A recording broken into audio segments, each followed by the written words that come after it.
No, nobody talks about silent identity crisis that happens when you start chasing a new life. The version of you that is grinding, building, and planning has to bury the old version of you that is okay with comfort. To be able to incur growth, you have to accept grief. This is you mourning all your old friends, all your old patterns, and all your old validation patterns. Although all the pain, loneliness, and confusion is letting you build a new version of yourself. So if life feels weird right now, good, you're in a transition for the better. If this hit, you're not alone. Keep going. I feel like being so young and wanting so much for yourself is so hard. Hi, I'm 22 and I am having an identity crisis. So listen, I was living in Hawaii, living my best life, so happy, but I needed to finish my nursing degree. And it was just gonna take too long there, so I then moved back home to Indiana, back to my hometown. When I first moved here, I started a business and then I started nursing school like a month or two later. So now for the past 4 months, I've just been super overwhelmed, trying to get a business running from the ground up, being the business owner, being the esthetician, also working, go to nursing school. So I don't really know. So I was just kind of overwhelmed, and I graduate next May and I do not want to stay around here. I don't feel inspired here. I just don't thrive here. I thrive elsewhere. And it's I'm 22 years old. So the possibilities of my life are just endless. And if I work hard right now, by the time I'm 30, my life could just be so different. And I just feel in the bottom of my soul, I have not tapped into my full potential.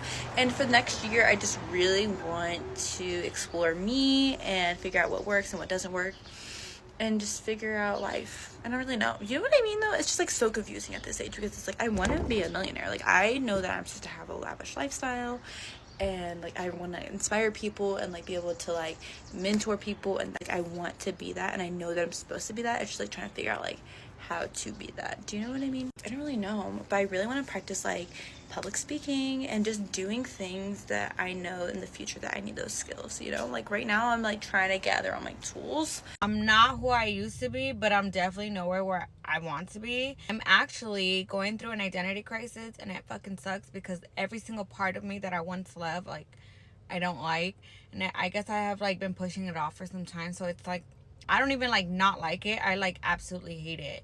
And I'm realizing that I do that with everything in my life. I will build up this type of tension to the point where it just bursts. And when it bursts, it's a lot harder than it needs to be if I would have just acknowledged it from the very beginning. Everything about me is in the middle of changing right now. And it's kind of weird because so many things that I used to I don't like. And I'm trying to understand myself, but I feel the more that I sit there and try and analyze why I'm feeling like this or what's going on, it's driving me even more crazy. So I'm just going to embrace it. It is what it is. I'm not who I used to be, but I'm definitely nowhere where I want to be. I'm in this limbo phase that's actually driving me a little crazy, and I'm realizing, okay, I think I'm going through an identity crisis, and I'm stress eating and gaining weight, and now I need to lock in because I tried on all my jeans yesterday, and some of them wouldn't even go at my thighs, which ass might be getting fatter, or I'm getting the woman body, and I don't know what to expect out of it. I'm just gonna embrace it. It is what it is. It kind of sucks, but it's okay. It's okay. It's not the end of the world. I shall get past this. It'll be fine. It's just kind of coming to the realization, you might be going through an identity crisis, and I really am. But it's okay. I'm just gonna make the best out of it. Calling all of Generation Z, I need y'all to let me know if I'm onto something or not. So as we all know, we were born in one of the biggest times of technological advancement and fast-paced media consumption ever. And I know you think I'm just going to talk about, how is it affecting our brains? But I kind of have a theory. So as we know, we are the most disconnected, connected generation of all time. We are so connected to each other online, but it's all superficial, fake bullshit. But I first want to think about our parents' generation, Generation X. They had a very distinct memory and collective experience of the trends of the time. Rock and roll, your dad saying, I remember this song, I danced with my prom date, whatever. Didn't matter if you were 8 years old or 16 years old growing up in the 80s, the collective experience was still the same. You remember rock and roll. And thus, they were able to develop that collective experience that everyone in Generation X had. Now, for Generation Z, it's not like that, because the trends are always changing. And at first, this really wasn't a big deal because at least we could see each other in person, but then the pandemic hit. The only way to connect to anybody was to have a collective experience on TikTok. Think about this, okay? March of 2020 versus May of 2020. Think about different trends. Constantly changing trends.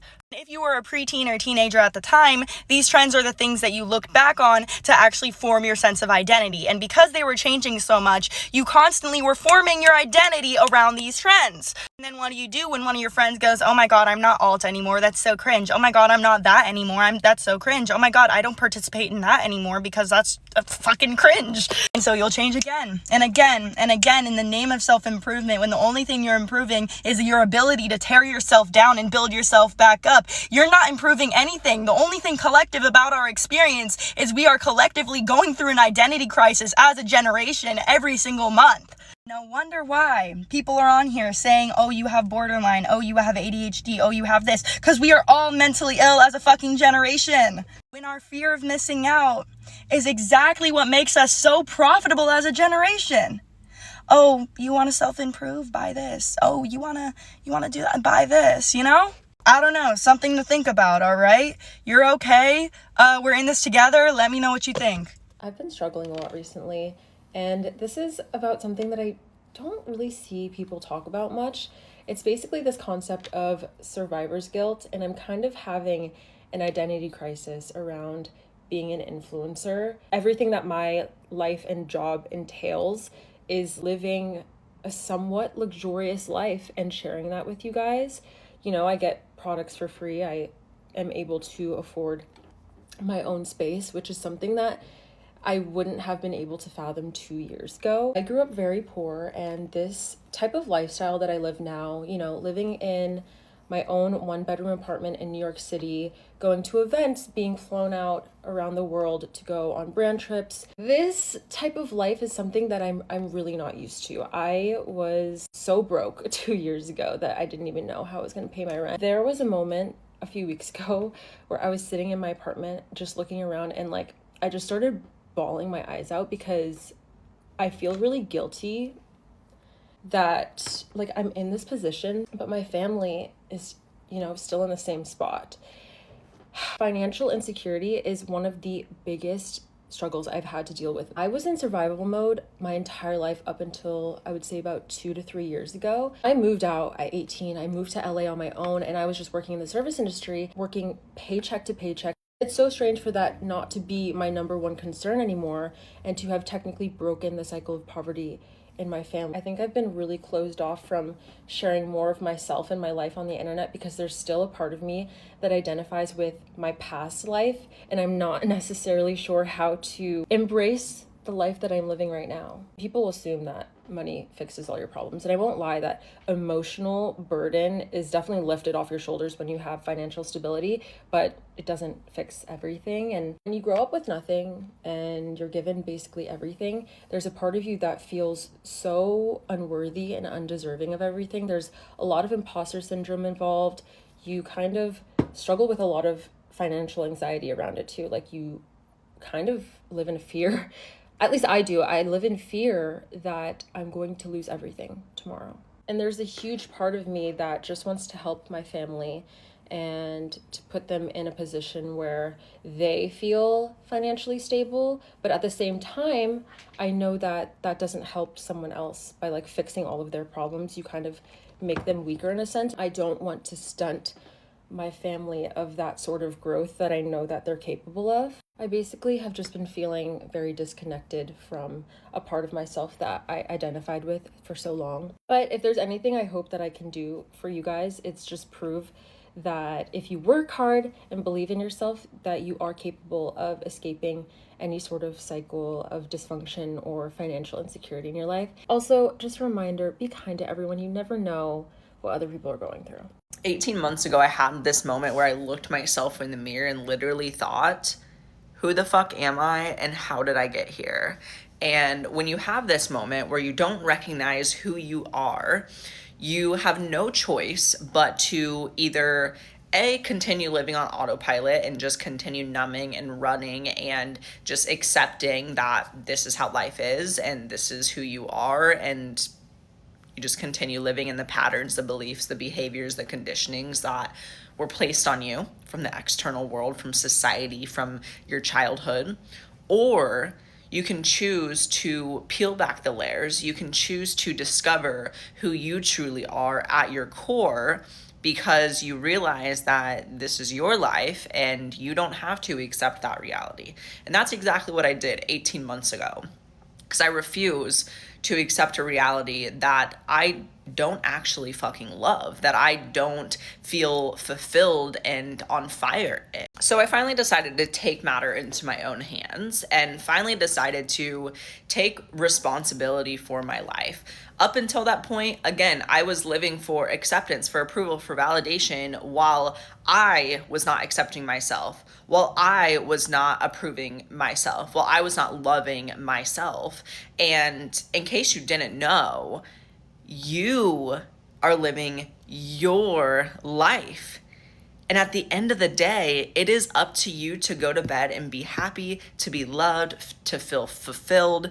That is up to you, because it is your life and no one else can do that for you. No one else has to go to sleep at night feeling the way that you're feeling. No one else has to live with you 24/7 feeling the way that you're feeling disconnected, feeling like you can't even use your voice, feeling like you have to shapeshift to be accepted, to be loved, feeling like you have to live this specific life in order to be deemed as successful. You are the only one that has to deal with that every single day. And I got to that point where I was like, I'm tired. I cannot do this anymore. Who am I? And from that point, I have been using the last 18 months to do a lot of digging, a lot of peeling back the layers, a lot of self-discovery. And what I have found is a version of myself that I had no idea existed. I have suppressed my voice for so long that I didn't even hear it. I didn't even know how to listen to myself. I have worn all of these masks, whether it's people pleasing, overachieving, running, numbing. I have literally just shapeshifted myself to be this version of myself that I wasn't. And when you stop numbing and you stop running and you face that and you decide to peel back the layers, you do meet a version of yourself, your true, authentic self. You start to hear your voice again. You start to actually care about yourself. And when you start to do that, life honestly gets so much easier, because you're doing things for yourself out of love and out of care and out of respect for yourself, not to make anyone else happy, not to be accepted or be approved by anyone else. And that's why a lot of times we feel so disconnected and why we feel like things are so hard. It's so hard for you to wake up in the mornings. It's so hard for you to go to the gym. It's so hard for you to stop scrolling, right? You're doing those things because you're doing it for someone else. You're doing it not from your heart, not from your truth.